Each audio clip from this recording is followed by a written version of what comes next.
അല്ല, ഒത്തുകളിയല്ല. രാജ്ഭവനും സർക്കാരും ചേർന്ന് ഇതിൻ്റെ ഇരകളായി മാറുന്ന ആരാണ്? ഇപ്പം നടക്കുന്ന ഈ വിവാദത്തിൻ്റെ സംവാദത്തിൻ്റെ ഇരകളായി മാറുന്നത് വിദ്യാർത്ഥികളാണ്. കേരള സർവകലാശാല ഉൾപ്പെടെയുള്ള കേരളത്തിലെ സർവകലാശാലകളാണ്. എന്താണ് കേരളത്തിലെ സർവകലാശാലകളുടെ സ്ഥിതി? 13 സർവകലാശാലകളിൽ 12 എണ്ണത്തിന് വൈസ് ചാൻസലർമാരില്ല. കേരളത്തിൻ്റെ സർവകലാശാലകളുടെ ചരിത്രത്തിൽ ഇത്രയും ഗതികെട്ടൊരു കാലം ഉണ്ടായിരുന്നു. എല്ലാ സിൻഡിക്കേറ്റും വൈസ് ചാൻസലർമാരുമായിട്ട് ഫൈറ്റാണ്. അതിൻ്റെ അകത്ത് ഗവൺമെൻറ്റും രാജ്ഭവനും ഒരുപോലെ കുറ്റക്കാരാണ്. ഒരു കാലത്ത് ഇവർ ഒരുമിച്ച് നിന്നുകൊണ്ടാണ് ഈ വൃത്തികേട് മുഴുവൻ ചെയ്തത്. ഇപ്പോൾ ഇവർ പരസ്പരം പോരടിക്കുകയാണ്. യഥാർത്ഥത്തിൽ നിസ്സാരമായ പ്രശ്നങ്ങളുടെ പുറത്താണ് ഈ സംവാദം മുഴുവൻ ഇപ്പോൾ ഉണ്ടായിരിക്കുന്നത്. നിസ്സാരമായ കാര്യങ്ങളാണ്, വളരെ എളുപ്പത്തിൽ പരിഹരിക്കപ്പെടാവുന്ന കാര്യങ്ങളാണ് ഇവിടെ ഉണ്ടായിരുന്നത്. അതിൻ്റെ പേരിലാണ് ഈ രജിസ്ട്രാറുടെ സസ്പെൻഷനും അതിൻ്റെ പുറകെ പുതിയ രജിസ്ട്രാറുടെ നിയമനവും ഉൾപ്പെടെയുള്ള കാര്യങ്ങൾ. ഇപ്പോൾ സാങ്കേതിക സർവകലാശാലയിൽ ഗവൺമെൻറ് ചെയ്തതെന്താ? ഡോക്ടർ സിസ തോമസിൻ്റെ പുറകെ നടന്ന് അവരെ ഉപദ്രവിക്കരുത്. കോടതി തന്നെ പറഞ്ഞില്ല അവസാനം. പുറകെ നടന്ന് ഒരു വൈസ് ചാൻസലറെ, ഒരു സ്ത്രീയെ അവരെന്ത് തെറ്റ് ചെയ്തിട്ടാണ്?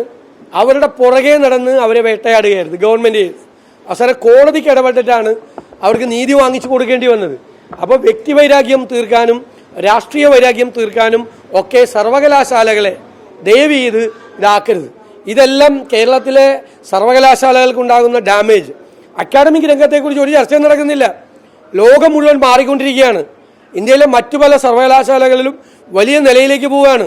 കേരളത്തിലേക്ക് കീഴ്പോട്ട് പോയിക്കൊണ്ടിരിക്കുകയാണ്. ഇത് തുടങ്ങിയിട്ട് എത്ര നാളായി? ഇത് 3-4 വർഷമായി.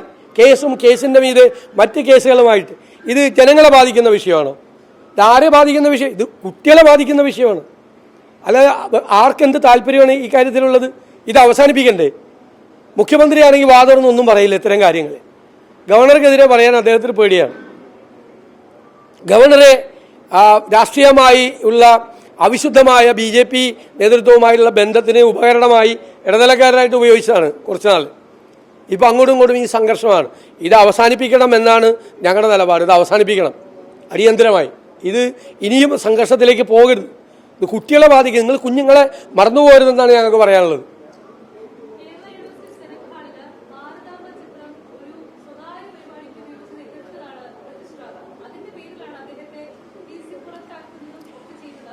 ഞാൻ ഇതിൻ്റെ മെറിറ്റിലേക്കൊന്നും പോകുന്നില്ല. കാരണം എന്താണെന്നറിയോ? ഇത് ഞാൻ പറഞ്ഞല്ലോ, വൈസ് ചാൻസലർക്ക് രജിസ്ട്രാറെ സസ്പെൻഡ് ചെയ്യാനുള്ള അധികാരം ഉണ്ടോ എന്നുള്ളത് വേറെ ചോദ്യം.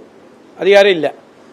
എന്നിട്ട് വൈസ് ചാൻസലർ, ചാർജുള്ള വൈസ് ചാൻസലർ അധ്യക്ഷത വഹിച്ച യോഗം അവർ പിരിച്ചുവിട്ടതിന് ശേഷം സിൻഡിക്കേറ്റ് ഒരു രജിസ്ട്രാറെ നിയമിച്ചത് ശരിയായ രീതിയിലാണോ? ശരിയായ രീതിയിലാണ്. ഇത് രണ്ടും തെറ്റാണ്. അത് ശരിയായ രീതിയിലല്ല. മനസ്സിലായി? പിന്നെ മതസംഘടനകൾക്ക് സെനറ്റ് ഹോൾ കൊടുക്കാൻ പാടില്ല എന്നൊരു നിയമമുണ്ടെന്നാണ് ഞാൻ അറിഞ്ഞത്, യൂണിവേഴ്സിറ്റി അധികൃതരുടെ ഭാഗത്ത് നിന്ന്.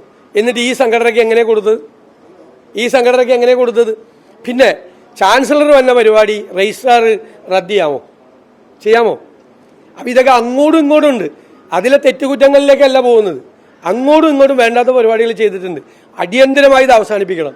ഞങ്ങളെല്ലാം ആദ്യം പറഞ്ഞത് രാജ്ഭവനെ രാഷ്ട്രീയ പ്രചരണത്തിനും മതപ്രചരണത്തിനുള്ള വേദിയാക്കാൻ പാടില്ല. അത് ഗവൺമെൻറ് സ്ട്രോങ് ആയിട്ട് അന്ന് റിയാക്ട് ചെയ്തിട്ടുണ്ടെങ്കിലോ? ഇവിടെ RSS നേതാവിനെ കൊണ്ടുവന്ന് രാജ്ഭവനിൽ പ്രസംഗിച്ചപ്പോൾ ഞങ്ങൾ പറഞ്ഞതല്ലേ, ഞങ്ങൾ പ്രൊട്ടസ്റ്റ് ചെയ്തതല്ലേ? അന്ന് ഗവൺമെൻറ്, മുഖ്യമന്ത്രി അറിയിക്കണ്ടേ? രാജ്ഭവൻ ഇതുപോലുള്ള സദസ്സുകൾക്ക് വേദിയാകാൻ പാടില്ല എന്ന് പറയണ്ടേ? പറഞ്ഞില്ല. അപ്പോൾ വീണ്ടും ആവർത്തിച്ചു. വീണ്ടും ഇത് തുടർന്നുകൊണ്ടിരിക്കുകയാണ്. ഇത് കുട്ടികളെ ബാധിക്കുകയാണ്. എനിക്കൊരു ഗൗരവമായൊരു വിഷയം കൂടി പറയാനുണ്ട്. കേരളത്തിലെ ഈ പാരമ്പര്യേതര ഊർജം, നോൺ കൺവെൻഷണൽ എനർജി പ്രോത്സാഹിപ്പിക്കണമെന്നാണ് ദേശീയ തലത്തിലുള്ളത്. വലിയ 70-75% വൈദ്യുതി പുറത്തുനിന്ന് വാങ്ങിക്കുന്ന ഒരു സംസ്ഥാനമാണ് കേരളം. ഇനി വലിയ ഹൈഡൽ പവറിനോ ഡീസൽ പ്ലാന്റിനോ ഒന്നും സാധ്യതയില്ല. അപ്പോൾ പാരമ്പര്യേതര ഊർജ്ജത്തിലെ ഏറ്റവും പ്രധാനം സോളാർ എനർജിയാണ്. ഇപ്പോൾ ഇലക്ട്രിസിറ്റി റെഗുലേറ്ററി അതോറിറ്റിയുടെ പുതിയ ചട്ടം കൊണ്ടുവന്നിരിക്കുന്നത് കേരളത്തിലെ ഈ പാരമ്പര്യേതര ഊർജ്ജ സംവിധാനത്തിൻ്റെ മുഴുവൻ നടുവൊടിക്കുന്ന പരിപാടിയാണ്. സോളാർ എനർജി പ്ലാന്റുകൾ മുഴുവൻ പൂട്ടേണ്ട ഒരു സ്ഥിതിയിലേക്ക് പോകും. വളരെ നെറ്റ് മീറ്ററിംഗ് സിസ്റ്റം മാറ്റിയിരിക്കുകയാണ്. 1000 കിലോവാട്ടിന് ഉണ്ടായിരുന്നത് ഇപ്പോൾ 3 കിലോവാട്ടാക്കി കുറച്ചിരിക്കുകയാണ്. അതായത് പകല് കൊടുക്കുന്ന വൈദ്യുതി അതിൻ്റെ കൂടിയ വിലയ്ക്ക് അത് രാത്രി തിരിച്ചു തന്നിരുന്നത് അങ്ങോട്ട് കൊടുക്കുമ്പോൾ കുറച്ചു പൈസ, തിരിച്ച് രാത്രി കൊടുക്കുമ്പോൾ വലിയ വില വൈദ്യുതി ബോർഡ് ഈടാക്കുകയാണ്.